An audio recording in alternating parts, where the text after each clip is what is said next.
해충이 맞습니다. 러브버그에 천적이 있다는 얘기가 있었잖아요. 얼마 전에 뉴스에도 많이 나오고 참새가 먹기도 하고 좀 논란이 있었는데, 근데 그게 이제 사실상 이제 AI로 만든 거다.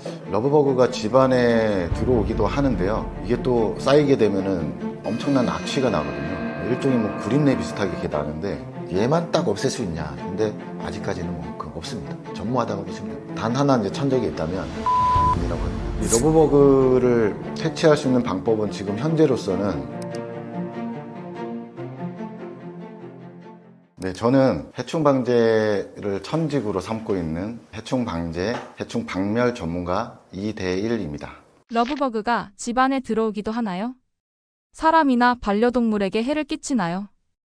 네, 러브버그가 집안에 들어오기도 하는데요. 일부러 막 들어오는 건 아니고 그냥 날다 보니 어디 벽에 부딪혔고, 그 벽에 부딪히다 보니 또 헤매고, 그러다가 틈이 또 벌어진 데를 보고 자연스럽게 그 틈으로 들어와서 집 안으로 들어오는 거고요. 러브버그가 해충은 아니라고 설명을 합니다. 그렇지만 이게 너무 많이 날아다니고 한꺼번에 또 많이 목격이 되고, 이게 또 쌓이게 되면은 엄청난 악취가 나거든요. 일종의 뭐 구린내 비슷하게 이렇게 나는데, 그걸로 봤을 때는 무조건 해충이라고 봐야죠. 유충시설에는 썩은 낙엽 등을 갉아먹고 토양을 더 비옥하게 하기 때문에 익충이라고는 합니다. 사람을 물거나 전염병을 옮기는 등의 해를 입히지는 않기 때문에 학술적으로 볼 때는 무조건 익충, 그렇지만 그냥 미관상으로 해충이다. 일단은 제가 볼 때는, 저도 이제 하나의 해충 전문가이기도 하지만 일반 그냥 시민으로 봤을 때 불편합니다. 네, 이거는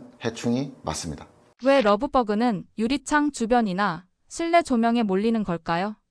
이렇게 질문하시는 분들이 굉장히 많은데요. 그 이유가 뭐냐면, 그동안에 알려진 걸로 봤을 때는 러브버그가 주광성 해충이다. 그래서 빛을 향해서 돌진한다, 이렇게 지금 알려져 있거든요. 근데 그렇지 않습니다. 러브버그는 주행성 해충이고요. 주광성 해충은 아닙니다. 무슨 말이냐면, 주행성이란 말은 낮에만 활동을 한다는 얘기고요. 주광성이란 말은 빛을 좋아한다는 말입니다. 그래서 창에 쇼케이스나 이런 데 막 잔뜩 붙어 있고, 밝은 창에 붙어 있고, 조명에 붙어 있고, 막 이런 경우가 많은데, 그런 경우가 주광성이라는 어떤 오해를 좀 불러일으킨 상황이긴 해요. 근데 얘네들이 뭐 의미가 없습니다.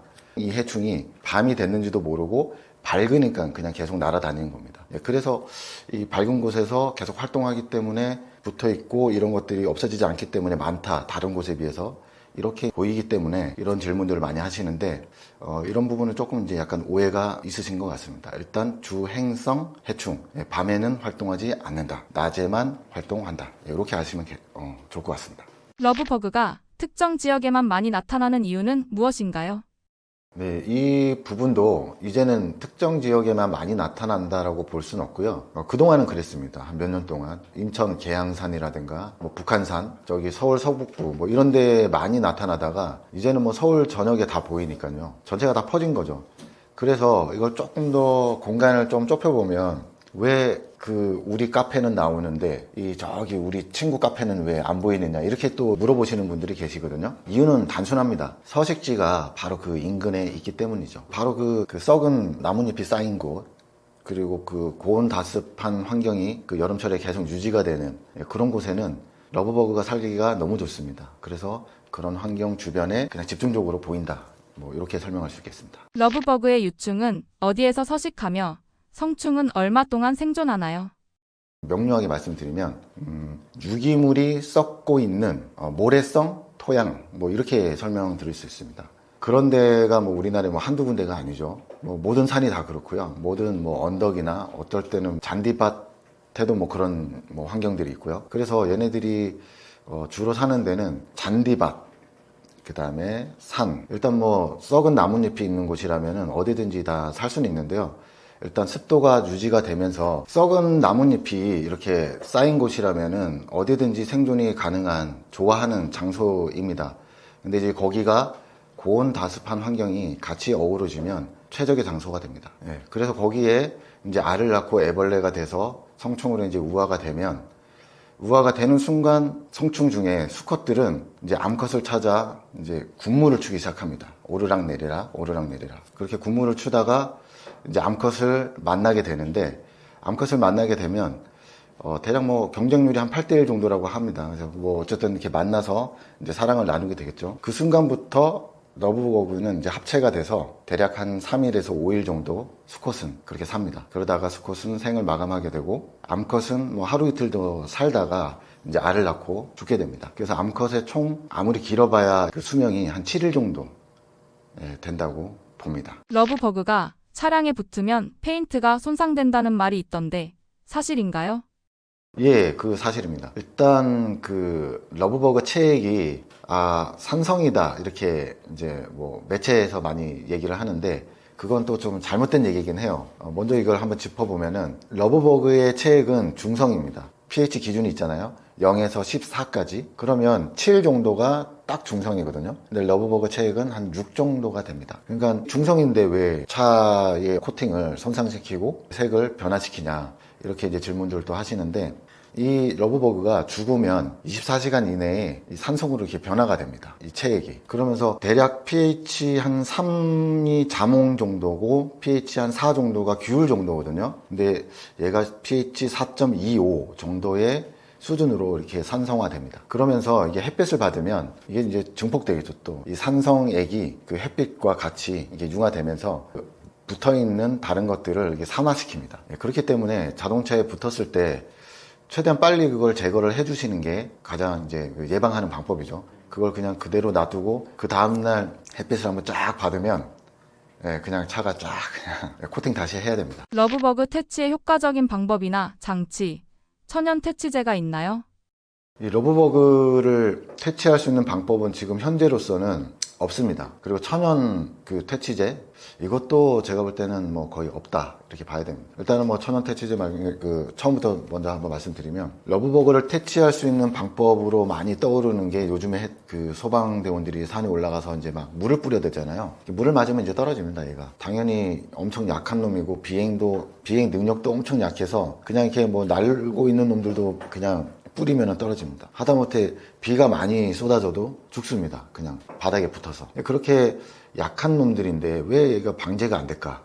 이거는 얘가 이제 그 산에 있는 어떤 토양 속에 살기 때문에 이걸 잡자고 약을 뿌리게 되면 다른 벌레들도 다치겠죠. 생태계 자체가 무너져 버립니다. 그래서 이 벌레를 먹고 사는 이 피라미드가 깨져 버리는 거죠. 러브버그의 그 유충을 잡으려고 피레스린 살충제 우리 많이 쓰잖아요. 그걸 갖다가 이제 확 뿌립니다. 그럼 당연히 죽겠죠. 근데 그 안에 살던 뭐 먼지다듬이, 뭐 공벌레, 그리고 뭐 집게벌레라든가 이런 벌레들이 그냥 몽땅 다 죽어버려요. 그렇게 되면 이제 그걸 또 먹이 삼아 사는 뭐 거미라든가 뭐 그리마 이런 애들이 또 없어져요. 새가 또 먹을 게 없어집니다.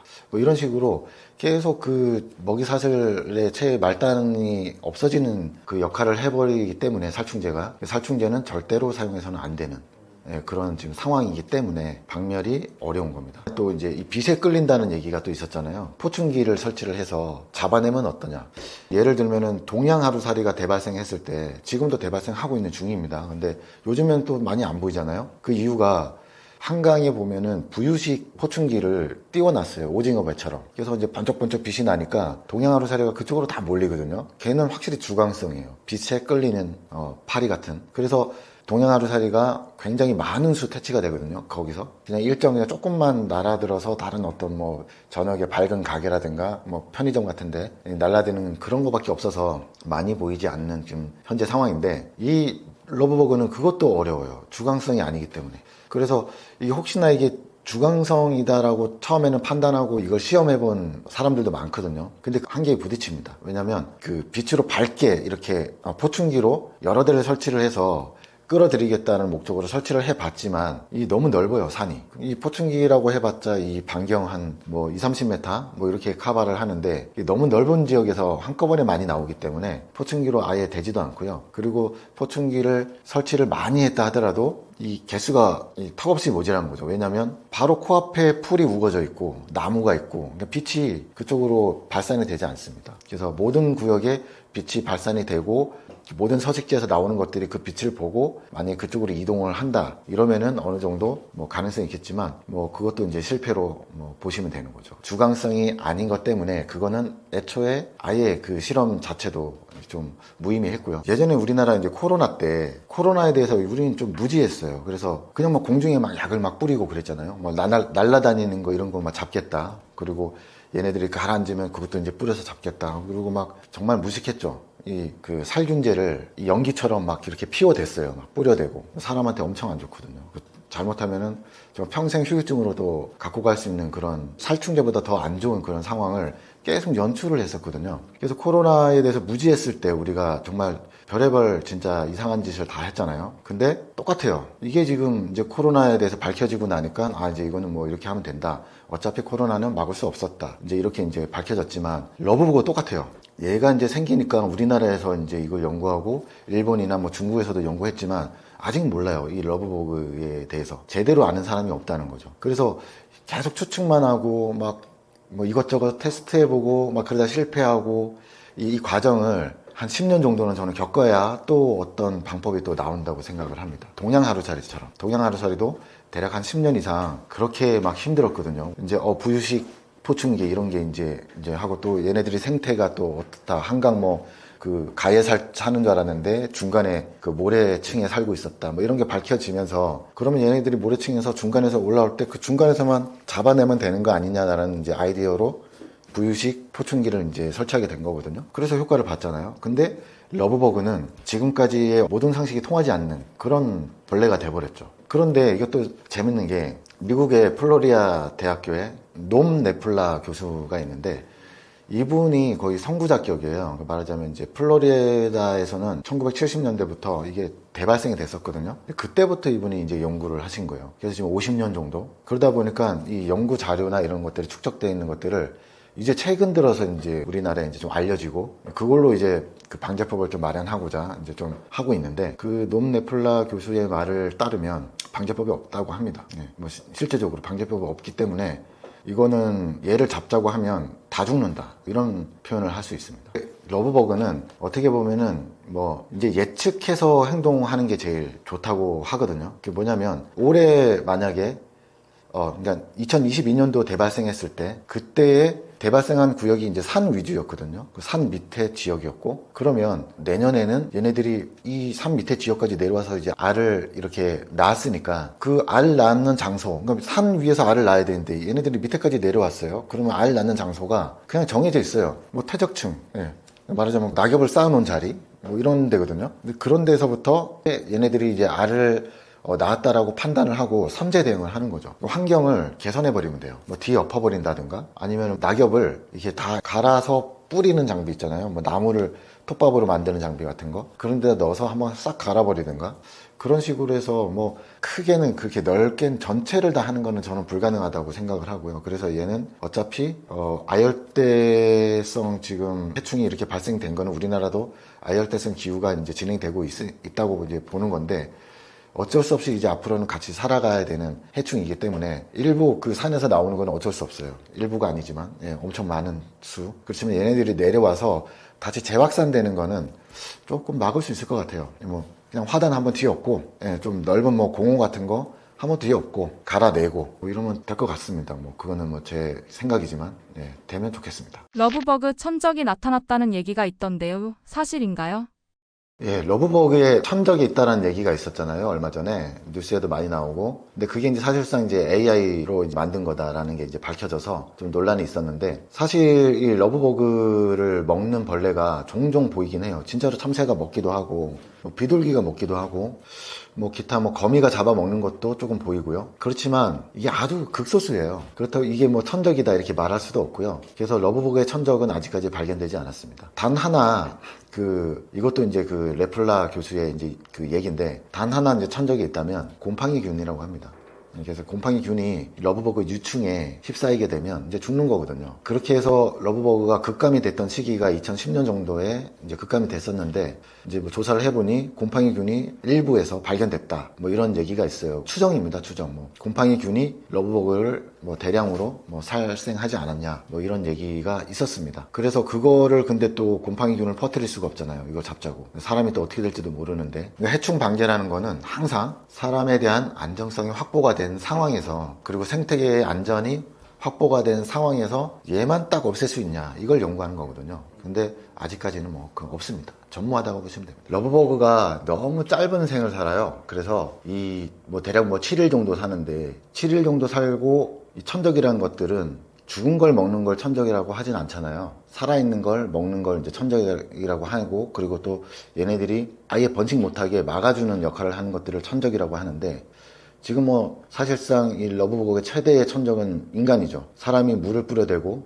살충제를 막 뿌려서 가게에 붙은 거 잡아내고. 근데 이 러브버그를 아마 그 동물이나 곤충들이 먹지 않는 이유가 좀 있을 거라고 생각을 하는데요. 그게 뭐냐면, 러브버그가 죽으면 뭐 죽어서 햇빛을 받으면 뭐 알이나 체액이 한 24시간 내로 pH 4.25 정도의 산성을 띠게 된다고 말씀드렸잖아요. 근데 재밌는 건 뭐냐면, 과일은 이렇게 산성을 띠면 맛있어요. 먹으면. 그래서 새콤달콤하고 뭐 달콤한 맛도 있고 하니까. 근데 이 러브버그는 달콤한 맛이 1도 없습니다. 그 뭐냐면, 이 썩은 신맛을 먹는다, 이렇게 생각하시면 돼요. 구린내가 나는데 신맛이 난다. 이게 도저히 먹을 게 못 되잖아요. 그래서 아마 이걸 먹는 뭐 벌레나 이런 것들이, 이걸 좀 처리할 수 있는 것들이 나오지 않는 건 아닐까, 뭐 이렇게 뭐 생각은 한번 해볼 수 있습니다.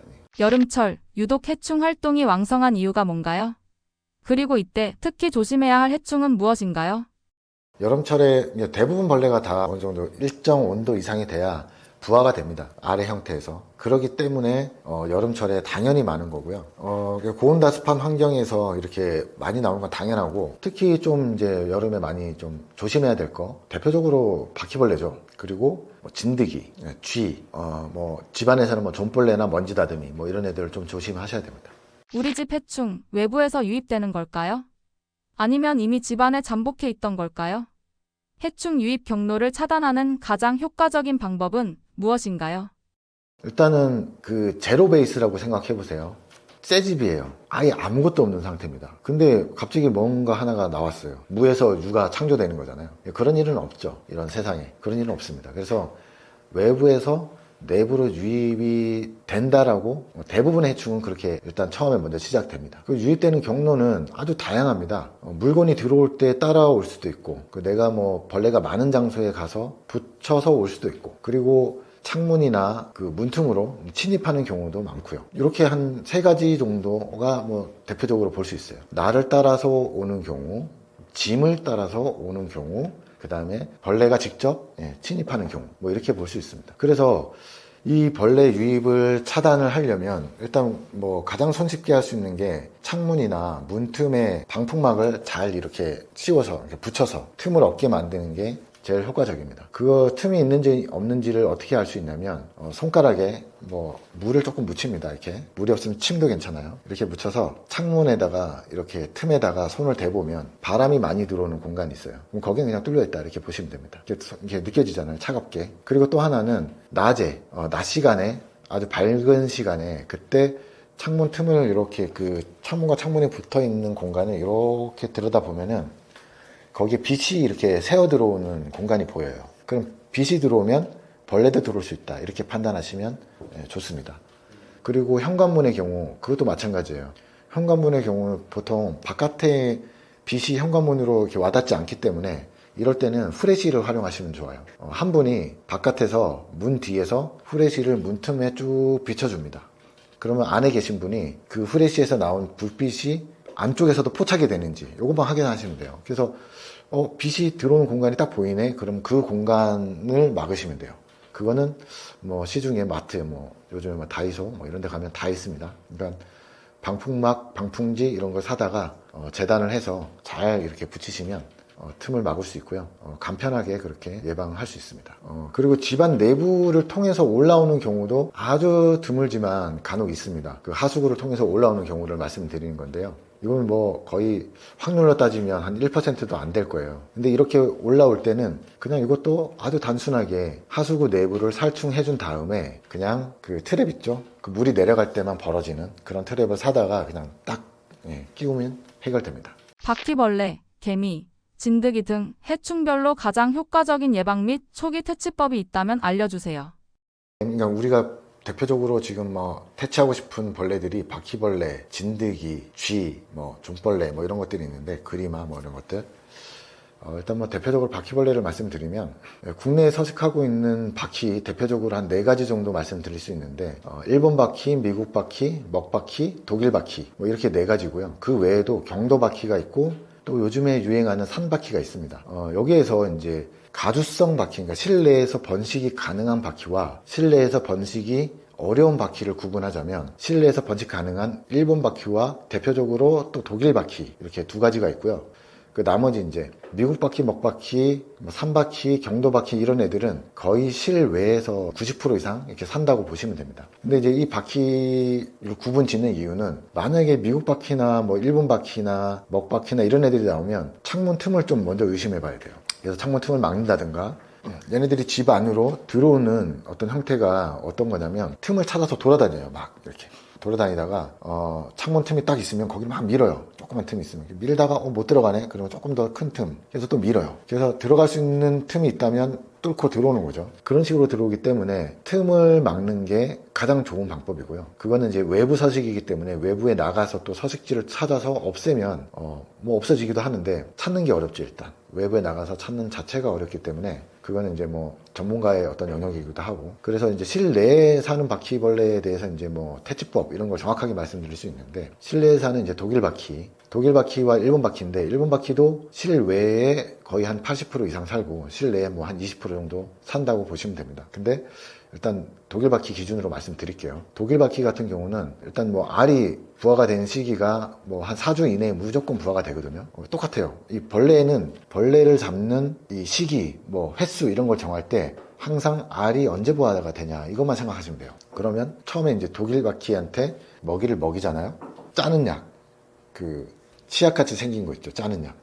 그런 걸로 이제 짜는 겁니다. 근데 그게 이제 뭐 튜브 형식으로 나온 이거를 바퀴벌레의 유인 먹이제 이렇게 표현할 수 있는데, 이거를 짜놓으면 유인 먹이제이기 때문에 그 유인 성분으로 와서 이 약을 먹고 이제 죽는 겁니다. 그럼 성충이 죽는 거죠. 그러면 성충이 죽고 나서 알이 남게 돼요. 조금 아까 말씀드렸듯이 그 알의 부화 시기만 알면 된다 그랬잖아요. 바퀴벌레는 4주 요것만 지키면 돼요. 그러면 딱 4주 후에 한 번 더 약을 쓰면 알에서 나온 새끼까지 다 약을 먹고 죽는다. 이거는 이제 이론적으로 박멸이 된다. 이제 이런 건데, 늘 말씀드리지만 이론대로 되진 않습니다. 그렇지만 이제 이게 이제 가장 기본적인 방제의 이제 방법이고요. 주로 이제 처음에는 뿌리는 약보다 에어졸이나 분무 약제나 이런 뿌리는 약보다는 먹고 죽이는, 그러니까 먹이제를 쓰시는 게 가장 일단은 좋다고 보시면 됩니다. 실내에 서식하는 바퀴일 경우에. 근데 실외에서 침입한 바퀴가 집안에 덩그러니 있다, 천정을 기어다니고 있다, 이러면 먹이제는 쓰지 마시고요. 그럴 때는 뿌리는 약으로 최대한 빨리 잡아주시는 게 좋죠. 최대한 빨리 못 잡으면 얘가 도망가서 어딘가에 숨잖아요. 그 불안해서 잠을 못 자죠. 잡을 때까지 막 쑤시게 되고. 저도 몇 번 그랬었는데, 그래서 일단 보이는 즉시 바로 잡기 위해서 침대에서 딱 손 뻗었을 때 잡을 수 있는 뭐 에어졸이라든가 뭐 이런 거 하나 준비해 두시면 좋아요. 딱 침대에 누워있는데 머리 위에 바퀴벌레가 있다 이러면 얼른 맞춰서 잡아요. 때려잡는 게 솔직히 제일 좋긴 한데 좀 때려잡기는 좀 어려우니까 그렇게 이제 약으로 바로 잡아주시는 게 좋습니다.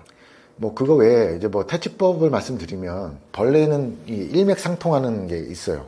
그러니까 물, 먹이, 온도, 틈, 요 4가지 조건이거든요. 날파리 같은 경우는 이제 물, 온도, 먹이 뭐 요거거든요. 근데 보통 이제 기어다니는 해충들은 물, 먹이, 온도, 틈이에요. 4가지만 기억하시면 됩니다. 물, 먹이, 온도, 틈 중에 우리가 할 수 있는 것만 한번 해보는 겁니다. 온도, 물, 이거는 우리가 제어가 안 돼요. 우리가 살아야 되니까, 사람이 살아야 되니까. 우리가 제어할 수 있는 거, 틈을 없애고 그 다음에 먹이를 없애는 겁니다. 그 정도만 해주셔도 파리가 생기는 거, 그리고 바퀴벌레가 번식하는 거, 이런 걸 좀 막을 수 있어요. 외부에서 들어오는 거 이거 막을 수 없는 경우가 생기거든요. 어쩔 수 없이 들어오게 돼 있어요. 뭐 파리 막을 수 없잖아요. 여러 가지 막을 수 없는 벌레들이 들어오긴 들어오는데, 이것들이 내부에서 번식하지 못하게 내가 할 수 있는 거, 틈을 막고 먹이를 주지 않는 거, 그렇게 하시면 대부분의 벌레는 다 제어가 가능합니다. 여기에서 이제 하나 더 탁 붙여서 살충을 하시는 거죠. 그 살충제 말씀드린 2가지가 있다고 그랬죠. 뿌리는 약제, 그 다음에 그 먹이는 약제. 바퀴벌레는 일단 먹이는 약제가 가장 좋고, 그 기타 다른 벌레들은 먹이는 약제보다는 뿌려서 즉시 해결하는 게 훨씬 더 도움이 됩니다. 시중에 파는 해충 퇴치제 중 정말 효과가 있거나 오히려 주의해야 할 제품이 있다면 추천 또는 조언 부탁드립니다. 여러 가지 약제가 시중에 지금 나와 있지만 정확하게 사용할 수 있는 방법 이런 거는 좀 나와 있지 않거든요. 그래서 일단 살충제라면 무조건 조심해서 안전하게 사람한테 피해가 없게 사용해야 된다는 걸 전제 조건으로 깔고 사용해야 되고요. 그러기 위해서 상황마다 써야 되는 약제가 따로 있습니다. 집안에 바퀴벌레가 생겼을 때는 일단 먹이제 위주로 쓰는 건 이제 말씀드렸고, 그 다음에 이제 뿌리는 약제를 써야 되는 외부에서 들어온 해충이 있을 때 이것들이 한 번 들어왔다면 그냥 뭐 어느 약제를 뿌려도 상관은 없어요. 그 살충제 잘 죽는 것만 뿌리면 돼요. 특히 살충제를 어떻게 구분해야 되냐면 빨갛거나 까맣거나 이러면은 대부분 다 큰 벌레 잡는 용도로 쓰는 살충제라고 보시면 돼요. 살충제 표면에 빨간 색깔이 많이 들어가 있거나 까만 색깔이 많이 들어가 있다. 이러면 그거는 큰 벌레 잡는 용도다. 이렇게 생각하시면 되고, 파란 색깔, 뭐 주황 색깔, 좀 약간 옅은 색깔, 뭐 분홍 색깔, 뭐 이런 게 들어가 있으면 그거는 모기 파리 위주의 작은 벌레를 잡는 살충제다. 이렇게 생각하시면 됩니다. 근데 이제 기본적으로 우리 가정집에서 벌레를 없애기 위해서는 센 게 좋죠. 아무래도 약한 것보다는. 그렇지만 모기 파리 잡는 용도로 쓸 때 센 걸 뿌리면은 막 이렇게 뿌려야 되는데 그럼 또 사람한테 안 좋기 때문에 모기 파리 잡는 용도로 쓰실 때만 공중분사 하시고 나가 계시면 돼요. 그냥. 근데 바퀴벌레나 아니면 좀 큰 벌레가 들어왔다. 그리고 좀 까다로운 존벌레나 뭐 먼지다듬이 이런 애들이 살고 있다. 이러면 센 약을 쓰시는 게 좋습니다. 센 약 중에 희석제가 있고요. 희석유제, 그러니까 원액. 그리고 또 그 원액을 희석해서 나온 그 희석제가 있습니다. 그거는 이제 분무기에 담아서 나오죠. 이렇게 직접 뿌릴 수 있게. 뭐, 울트라 델타, 뭐, 세븐가이드, 뭐, 지가드, 뭐, 이런 여러 가지 뭐 약제들이 있는데, 그런 약제, 대표적으로 이제 비오킬 뭐 이런 것도 있죠. 천연 약제로 나온 거. 그런 것들을 보면 다 물과 희석한 그런 약제들이고요. 에어로솔로 나온 그 깡통에 담아서 나온 약제들. 그런 뿌리는 약제들은 또 두 가지가 있죠, 거기서. 수성이 있고, 유성이 있고. 근데 수성은 물이 포함되어 있기 때문에 좀 뿌릴 수 있는 공간이 좀 한정되어 있습니다. 나무 같은 데 뿌리면 변형이 일어나니까 안 되고. 그래서 유성을 쓰시는 걸 추천해드려요. 유성으로 된 약제 중에, 지금 보면 나와 있는 게 굉장히 많은데, 대표적으로 뭐 컴배트, 에프킬라, 홈매트, 뭐 잡스, 이런 회사들에서 약제들을 출시를 하고 있어요. 근데 제가 쓰는 약제가 딱 한 가지가 있는데 너무 저한테는 이게 장점이 커서 이 약을 사용해요. 왜 그러냐면 제가 사용하는 이 잡스 바퀴, 바퀴 잡스인지 잡스 바퀴인지도 헷갈리네. 하여튼 어쨌든 두 글자가 다 들어갑니다. 잡스 바퀴란 그 약제를 주로 쓰는데 그거는 이제 표면이 하얘요. 글씨만 빨갛고. 근데 얘를 쓰는 이유가 뭐냐면 다른 약제들은 이 뿌렸을 때 냄새가 너무 강합니다. 그래서 여기 뿌려도 저쪽에 있는 사람이 냄새를 느낄 정도예요. 너무 심하니까. 근데 잡스바퀴는 그 정도는 아닙니다. 냄새가 아주 약해요. 냄새가 약한 게 센 거보다 더 좋은 이유가 분명히 있는데요. 모니터링이 가능하다는 거죠. 이 해충 모니터링이 잘 돼야 해충 방제의 그 길을 잡아가는 거거든요. 그래서 어떻게 잡혀가고 있고, 그리고 얘는 어떻게 잡아야 된다라는 것을 그 모니터링을 통해서 이제 결정을 하고 시행을 할 수 있는데, 모니터링의 정확도에 따라서 내가 어떤 식으로 방제해야 되는지 이제 가닥을 이제 잡을 수 있어요. 근데 냄새가 심한 약을 뿌리면, 만약에 내가 여기 약을 뿌렸는데 약을 뿌린 장소에서 벌레가 나오는지 보고 있어요. 근데 여기서 희생하고 있는 거예요, 지금. 저는 그것도 모르고 여기를 보고 있는 거예요. 근데 딱 보니까 여기에 뿌렸는데 이쪽에서 벌레가 나오고 있었던 거죠. 정확한 위치 파악이 안 돼요. 그러면 얘가 어디서 나왔지? 이제 이렇게 되는 거거든요. 근데 뭐 잡스바퀴는 뿌리면 뿌린 장소에서만 나옵니다. 그래서 모니터링 용도로 활용이 가능해요. 그게 가장 큰 엄청난 장점이죠. 그래서 저는 그걸 씁니다. 또 하나는 뭐냐면 실제로 비교를 해보면 똑같은 성분이거든요. 100g당 살충 성분이 한 2.5g이 들어가 있어요. 똑같이 2.5g씩 들어가 있는데 이걸 갖다가 똑같이 뿌리면 잡스바퀴가 더 빨리 죽어요. 확실히 조금이라도 더 빨리 죽어요. 그래서 더 또 유리한 측면도 있고, 이유는 잘 모르겠습니다. 뭐 어떻게 제조를 해서 그렇게 되는지 모르겠지만 조금 더 빨리 죽는 건 확실하고, 그래서 모니터링이 확실히 되고, 모니터링을 했는데 여기서 바퀴벌레가 기어 나오기 시작했어요. 그러면 여기가 사는 데구나 판단을 하고 거기다 더 뿌려주는 거죠. 빨리 죽으니까. 그렇게 해서 빨리 잡아버리면 그냥 해결되거든요. 그래서 그 에어졸 그 한 병으로 해결할 수 있는 벌레들이 아주 다양합니다. 그 약을 제가 가장 많이 쓰고 추천하는 약입니다. 그거 외에는 근데 단점들이 좀 너무 많아서 잘 쓰지 않고요. 그냥 물 웅덩이에 뿌리는 약, 그거는 이제 희석제, 희석유제. 그거 갖다가 물에 타가지고, 물에 희석 아니면은 원액 그대로 부을 거냐. 이제 요거만 선택해서 쓰시면 되고, 물 웅덩이는 모기 같은 이런 벌레가 나왔을 때. 그리고 어떤 틈에 벌레가 있는지 없는지 확인하고 그걸 퇴치 목적으로 사용하는 용도면은 잡스바퀴 이걸 이제 추천하고요.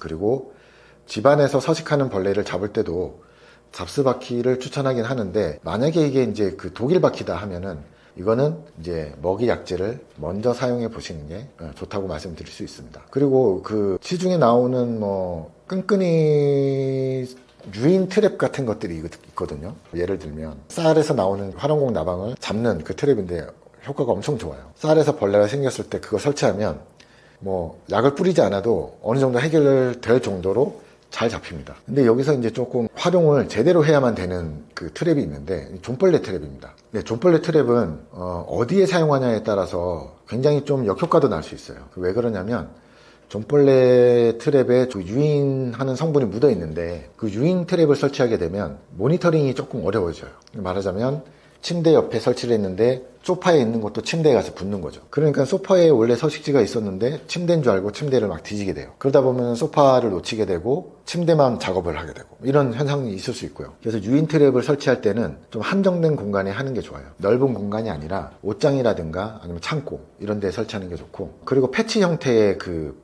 퇴치제가 있거든요. 옷장에 걸어 놓는 것도 있고 그냥 이렇게 놔두는 것도 있거든요. 근데 그런 형태의 것도 용도에 맞게만 사용하시는 게 좋습니다. 그 패치, 조그만 패치, 요만한 패치 형태의 패치형 퇴치제. 이거는 서랍 용도로 나온 겁니다. 그래서 서랍에만 쓰시면 돼요. 그냥 옷장 하나에 그냥 하나씩 넣어놓으면 돼요. 이렇게. 옷서랍에 하나에. 그리고 그 옷걸이에 걸 수 있는 좀 약간 큰 형태로 나온 게 있는데, 거는 형태로 나온 거는 말 그대로 그냥 옷걸이에 그냥 걸어둔 용도로 장롱 하나에 하나씩만 그렇게 넣어놓으면 효과가 충분히 있습니다. 근데 그걸 갖다가 제가 이제 작업하러 가보면 대부분 보면 침대 옆에 막 그냥 던져 놓는다든가, 그 옷방에 그냥 옷걸이 밑에다 막 던져 놓는다든가 막 이렇게 하는데 그건 별로 효과 없습니다. 그러니까 그것만 좀 잘 생각하시면 되고요. 그리고 또 한 가지 팁을 드리자면, 그 패치형 약제는 그 패치에 살충 성분이 묻어 있어서 그게 천천히 기화되는 거거든요. 그러니까 그걸 너무 오래 놔두면 안 되고, 거기 설명을 보면 몇 달 간다 이러는데, 그렇게 몇 달 동안 가지 않습니다. 그 환경에 따라 또 그것도 많이 천차만별이니까, 이게 이제 어느 정도 효과를 봤다고 하고, 이제 그걸 이제 버리지 마시고, 거기다가 뭐 에어졸을 뿌리든, 뭐 살충 유제를 뿌리든, 살충제를 더 뿌려서 한 번 더 활용하셔도 돼요. 그렇게 하면은 또 다시 구매하지 않고, 또 일정 기간 동안 또 효과를 볼 수 있습니다. 이미 해충이 많이 생겨버린 경우 전문가를 불러야 할 골든 타임은 언제일까요? 셀프 박멸의 한계는 무엇인가요? 해충이 이미 많이 생겼으면 골든타임은 이미 지나갔어요. 그래서 골든타임을 뭐 말씀드리긴 좀 어렵고, 해충이 생겼을 때 해충에 따라서 전문가가 필요한 해충이 있고 아닌 해충이 있습니다. 여기서 이제 전문가가 필요한 해충, 아무리 열심히 해도 일반인은 잘 퇴치가 안 되는 그런 해충, 그 몇 가지 말씀드리면, 일단 독일바퀴 대표적으로 있고요. 그리고 쥐, 그리고 존벌레, 먼지다듬이 뭐 이런 애들이 대표적입니다. 그리마라는 애가 있는데, 그리마도 요즘에 좀 많이 수요가 늘었어요. 이제 해충 방역 업체한테 잡아달라 이렇게. 근데 그리마는 사실 그 그리마의 그 하위 계층, 먹이 사슬로 보면 그리마가 최고 꼭대기에 있다고 생각하거든요. 그러면 그 하위 계층이 있습니다. 뭐 거미도 있고, 제일 하위 계층으로 내려가면 먼지다듬이나 나방파리라는 애들이 있어요. 걔네들만 제어해주면 그리마는 그냥 자동적으로 없어집니다. 집 안으로 들어올 이유가 없어지는 거죠. 잡아먹을 먹이가 없으니까. 그렇게 이유 자체를 안 주면 되는 겁니다. 그 대표적으로 볼 때 이제 바퀴벌레나 뭐 존벌레, 특히 존벌레 같은 경우는 집집마다 약을 뿌리는 방법이라든가 약제 종류라든가 그리고 횟수라든가 이게 다 달라서 아무래도 전문가가 가서 코치를 해주는 게 훨씬 더 빨리 해결될 수 있고요. 직접 이제 셀프 방역을 할 수 있는 해충들은 뭐 그 나머지 것들은 다 뭐 해당되는데요. 일본 바퀴가 들어왔어요. 그러면 굳이 뭐 전문가 부를 필요 없어요. 그냥 물어보면 됩니다. 일본 바퀴가 들어왔어요라고 이제 만약에 이제 저한테 전화하잖아요. 그럼 저는 꼭 물어보는 게 있는데, 일본 바퀴가 그러면 일주일에 몇 번 보였습니까? 라고 이제 여쭤보거든요. 근데 일주일에는 한 번 보였고, 그럼 한 달에 몇 번 보였습니까? 이제 또 재차 이제 질문을 해요. 그럼 한 달에 또 한 번 보였습니다. 그러면 그거는 실내 서식이 아니고 외부에서 들어왔고, 또 어디에서 서식하고 있는지 판단 불가합니다. 이제 이런 식으로 답변 드리거든요. 그런데 외부 바로 인근에 살고 있다라고 판단할 수 있는 또 기준이 있어요. 그런 기준은 이제 벌레가 그러니까 일주일에 한 번 정도씩 보였냐 이제 이런 거거든요. 특히 일본 바퀴 문제에 대해서 많이 이제 얘기를 하는데, 일본 바퀴에 대해서 물어보면 한 달 안에 그러니까 일주일에 한 번씩, 횟수입니다. 횟수, 마리수가 아니라 횟수로 한 번씩 해서 한 달이면 4번 정도 보였냐 이랬을 때 보였다 이러면 집 안에 살 확률보다 바로 그 외곽, 집 외부 가까운 곳에 살 확률이 높아요. 그러면은 이 부분도 전문가의 도움을 좀 받는 게 좋겠죠. 그러면 전문가 와서 하는 게 실내에 있는 거 당연히 잡고요. 그 다음에 실외에 나아가서 또 서식지 발견해서 그걸 또 없애고, 그러면 뭐 지금까지 들어왔던 해충의 한 90% 이상은 이제 좋아지는 거죠. 저희가 해충을 잡는 데 있어서 이거를 퍼센테이지로밖에 표현할 수 없거든요. 100% 박멸됐다 이렇게 표현하는 거는 극히 드물고요. 대부분 보면은 박멸 확률이 좀 높다 낮다 아니면 몇 퍼센트다 이렇게 말씀드릴 수 있는데,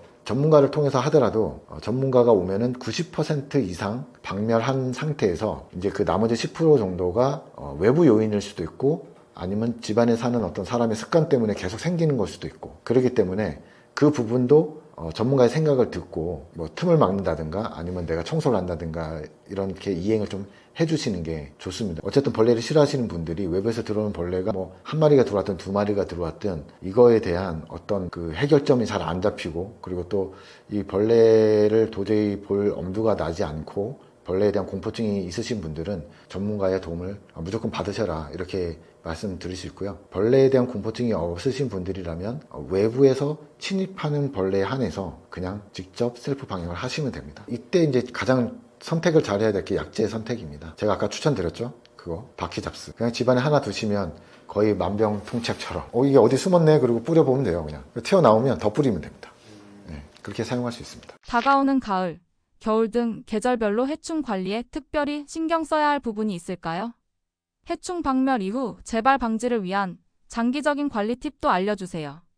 그 일반인 분들이 가장 좀 실수를 많이 저지르는 부분이 어떤 부분이냐면 약재의 오남용입니다. 약재를 사용하실 때 항상 그 안전하게 사용하셔야 되는데, 약재 판매처에서는 보면은 그 안전하게 사용할 수 있는 방법을 다 적어놨어요. 마스크를 끼거나 그 안전 장비를 하고 뿌려라. 근데 사실상 그렇게 되지 않잖아요. 그렇기 때문에 이 약재를 사용하실 때는 정말 그 조금씩 국소적으로 사용하셔야 되고요. 그 국소적으로 사용하기 위해서 모니터링이 정확해야 됩니다. 그래서 모니터링 트랩을 활용하시는 것도 좋은 방법입니다. 끈끈이 트랩을 유인제가 없는 거, 그거를 곳곳에, 집안 곳곳에 설치를 해 두셨다가 그걸 한 달에 한 번씩 딱 확인했을 때 거기에 어떤 벌레가 붙어 있는지 확인이 되잖아요. 그러면 이 벌레에 맞게 뭐 먹이제를 쓰든지, 아니 이 벌레는 뿌려야 없어지는 벌레니까 뿌리든지 뭐 이렇게 작업을 해서 없앨 수 있습니다. 그래서 가장 첫 번째로 중요한 거는 모니터링이고요.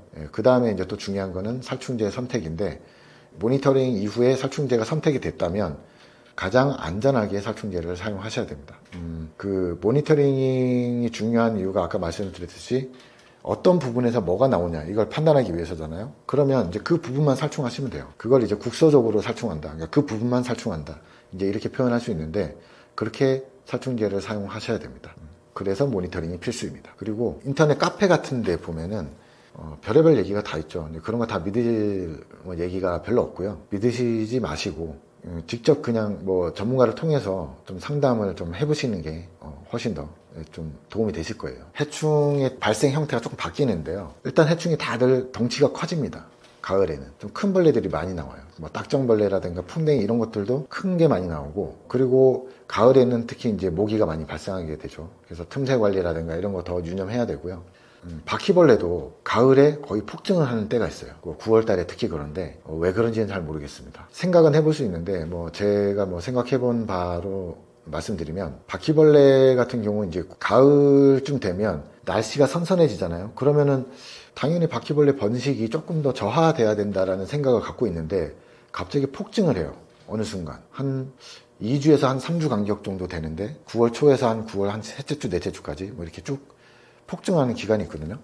근데 폭증하는 이유가 보면 이제 에어컨을 많이 사용 안 하면서 좀 그렇게 되는 것 같아요. 그 창문을 이제 열어놓거나 문을 열어놓고 이제 환기시키면서 사용하는 시기가 보면 9월 한 중순쯤 되거든요. 그러면 이제 요즘에는 또 기후가 달라져가지고 좀 많이 더워졌지만 한 9월 중순 되면 좀 찬바람이 좀 불면서 이제 창문을 많이 열어놓고 하시는데, 그러면서 오히려 그 에어컨 틀 때보다 실내 온도가 더 높아지는 겁니다. 그래서 바퀴벌레가 더 증식하게 되고 번식이 더 빠르게 되고, 그리고 또 창문을 열어놓고 장사하시거나 아니면은 뭐 가을에 에어컨 많이 안 트시고 집에서도 창문 많이 열어놓잖아요.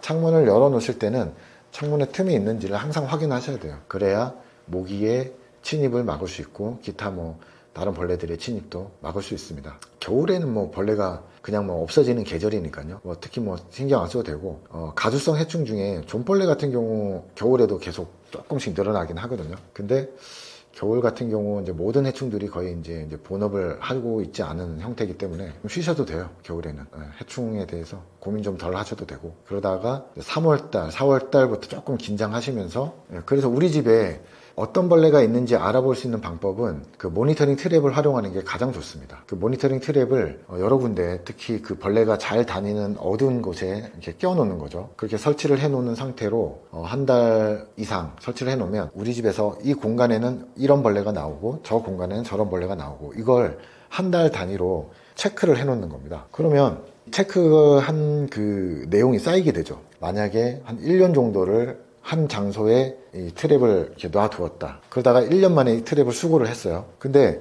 1년 동안에 그냥 방치해둔 게 아니라 한 달에 한번 내가 이걸 체크를 한 겁니다. 말하자면 뭐 7월 2일 날 만약에 뭐 바퀴벌레 한 마리 잡혀있다 이러면 쓰는 거죠. 날짜. 트랩이 종이로 돼 있으니까 거기다가 며칠 날 뭐가 몇 마리 잡혔다 기록을 해놓잖아요. 근데 그게 1년이 되면 1년의 모든 히스토리가 거기에 담기게 됩니다. 이거 엄청 귀한 거예요. 어디 가서도 이거는 찾아볼 수 없는 귀한 게 되는 겁니다. 우리 집에는. 무슨 얘기냐면, 이 장소에 우리 집에 1년 동안의 해충의 활동 이력이 그대로 다 이 트랩에 다 담겨 있어요. 그러면 이제 예방이 되겠죠. 이제 4월 달에 이게 나왔었구나. 그럼 우리 집은 4월 달에 그리마가 많이 나왔었기 때문에 그리마가 나오지 않게 예방 차원에서 뭐 배수구에다가 살충제를 뿌려서 나방파리를 잡는다든가, 조그만 먼지다듬이가 또 활동하지 못하게 뭐 박스를 좀 어딘가 올려놓는다든가, 뭐 이런 식으로 예방 활동을 또 할 수가 있는 거죠. 그래서 그 트랩 활용을 하시는 게 가장 좋습니다. 만약에 뭐 트랩 활용을 여러 번 해보신 분들이라면 굳이 벌레가 나타났을 때 전문가를 부를 필요가 없어요. 그냥 트랩만 보고 해도 돼요. 근데 이제 전문가가 그때 이제 필요한 이유는 뭐냐면, 어떻게 해야 돼요? 라는 부분 때문에 이제 필요하긴 하지만, 한번 해보신 분들은 그때부터는 이제 계속 하시면 되죠. 우리 집에 트랩으로 어떤 벌레가 있는지 확인을 하고 정확한 정보를 통해 이거에 맞는 약제와 또 이거를 없앨 수 있는 방법으로 방제를 하는 거죠. 이렇게 관리하면 벌레 없는 집 만들 수 있습니다. 요즘에 저같이 이렇게 해충 방제를 하고 있는 사람들에게 사명감을 이렇게 주는 사례들이 있어요. 이게 뭐냐면, 고객들이 벌레를 무서워합니다. 그냥 무서워하는 게 아니라 엄청 무서워합니다.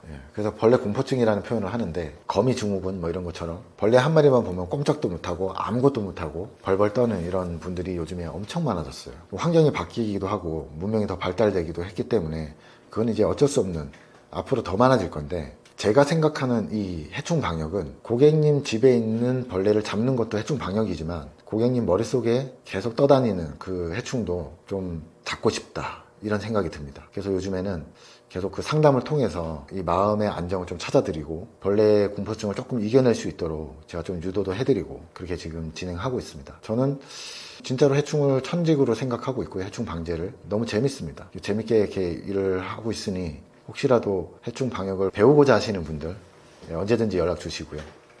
저와 재밌게 일을 할 수 있을 거고요. 그리고 정말 해충이 너무 싫고 공포스럽다, 어느 회사도 해결 못한다, 이거는 뭐 다 해봤는데 안 된다, 이러신 분들 계시면 연락 주시면 제가 해결해 드리겠습니다. 요즘 들어 이제 그 무는 해충에 관한 또 의뢰가 좀 많이 들어오는데, 이거 하나만 좀 알고 계시면 마음이 좀 편해지실 거예요. 그게 뭐냐면, 무는 해충의 90%는 모기. 그러니까 빈대에 물렸다, 뭐 진드기에 물렸다, 이런 고민하실 필요 없어요. 일단 90%는 모기입니다. 그리고 그 나머지 그 한 10% 안쪽에서 이제 대략 뭐 한 1, 2% 되는 것들이 뭐 진드기일 수도 있고 개미일 수도 있고 뭐 이런 여러 가지 해충, 무는 해충일 수 있는데, 또 그 10% 안에서 비중을 가장 많이 차지하고 있는 그 무는 벌레, 그것의 존재는 세균이에요. 세균. 무슨 얘기냐면, 침대를 거의 뭐 그냥 끼고 사시는 분, 소파를 끼고 사시는 분, 이런 분들은 이렇게 오래 붙어 있잖아요. 피부가 이런 면이나 이런 면직물에 오래 붙어 있고 땀이 계속 전송이 되고 그러면 여기 세균이 생겨요. 그럼 그 세균이 땀구멍으로 들어가거나 이러면서 발진이 일어납니다. 따끔거리면서. 그런 현상들이 이 모기 다음으로 많다 이렇게 생각하시면 돼요. 그래서 병원에 가서 치료를 받을 때 피부과 가면은 의사들도 잘 몰라요. 이게 뭐에 물린 거예요? 물어봤을 때 이거 뭐 같은데 뭔지는 모르겠습니다. 거의 99% 그렇게 얘기할 겁니다. 그리고 나서 어쨌든 물렸기 때문에 이거에 대한 그 항히스타민이라든가 뭐 이런 그 처방을 좀 해줍니다. 그걸 바르기도 하고 먹기도 하고 뭐 이렇게 해서 처방을 받아서 하시는 게 더 빠르고 좋긴 하지만 뭐에 물렸는지 알고 싶잖아요. 근데 가끔 이런 경우 있어요. 뭐에 물린 것 같아서 갔는데 의사도 하는 얘기가 벌레에 물린 게 맞다라고 얘기할 때가 있어요. 그때는 세균성 발진이나 벌레에 물린 발진이나 구분하기 힘들거든요. 사실상 아무리 오래 하신 의사분이라 하더라도 구분하기가 어려워요. 그런데 이걸 이제 몇 가지 테스트 없이 그냥 벌레 물린 거다라고 단정 지어버리면 그걸 들은 고객들은 정말 이제는 정신과 가야 됩니다. 계속 파고들어요. 그 벌레에 대해서. 그래서 그런 분들이 좀 요즘 특히 또 많아졌고, 그래서 그런 분들한테 좀 안심하시라고 제가 말씀드리는 게 대부분 그렇습니다. 모기 아니면 세균성 질환. 진짜 무는 벌레가 나타났다. 이건 진짜 큰 문제긴 합니다. 근데 그것도 뭐 해결 방법들이 다 있으니까요. 주저하지 마시고 그런 일들이 있으면 저희 그 해충 방제 백과사전 채널에 들어오셔서 댓글로 문의 남겨주시면 언제든지 답변 드리겠습니다.